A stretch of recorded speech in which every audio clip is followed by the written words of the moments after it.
கடலூரில் 12 ஆண்டுகளுக்கு பிறகு திருவந்திபுரம் தேவநாத சுவாமி வைணவ கோயிலின் கும்பாபிஷேகம் நடைபெற்று வருகிறது. இந்த நிகழ்ச்சியில் அமைச்சர் MRK பன்னீர்செல்வம் கலந்து கொண்டு சுவாமி தரிசனம் செய்தார். இது குறித்த கூடுதல் தகவல்களை நமது செய்தியாளர் விவேக்குமார் வழங்க கேட்கலாம். விவேக்குமார், முழு விவரங்களை பதிவு செய்யுங்கள். வணக்கம் கனகதாராம். உலக புகழ்பெற்ற திருவனந்தபுரம் தேவநாத சுவாமி கோவிலின் கும்பாபிஷேகம் இன்று நடைபெற்றதில் பல்லாயிரக்கணக்கான பக்தர்கள் கலந்து கொண்டனர்.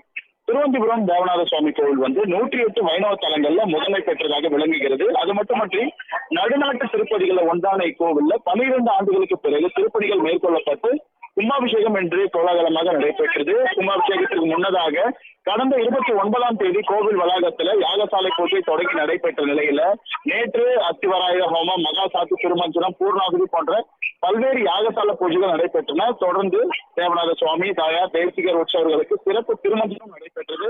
மகா தீபாவளி காண்பிக்கப்பட்ட நிலையில தேவநாத சுவாமி ஸ்ரீதேவி பூதேவியிடம் சிறப்பு அலங்காரத்துல யாகசாலை பூஜையில எழுந்து பக்தர்களுக்கு அருள் பாலித்தார். இந்த நிகழ்வின் முக்கிய நிகழ்வான கும்பாபிஷேக நிகழ்வு இன்று காலை சரியாக 10:05 மணிக்கு கோவில் கோபுரத்தின் விமானத்தின் மீது புனித நீர் ஊற்றி கும்பாபிஷேகம் நடைபெற்றது.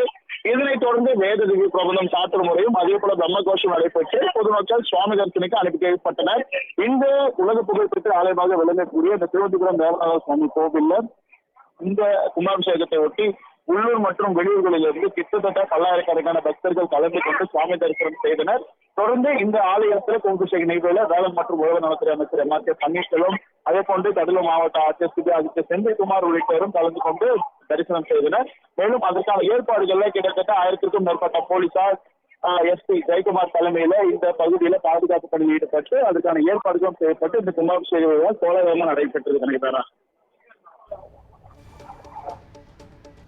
12 ஆண்டுகளுக்கு பிறகு கடலூர் திருவந்திபுரத்தில் தேவநாத சுவாமி கோயிலில் கும்பாபிஷேகம் நடைபெற்றிருக்கிறது. இது குறித்த விவரங்களை பதிவு செய்தமைக்கு நன்றி விவேக்குமார்.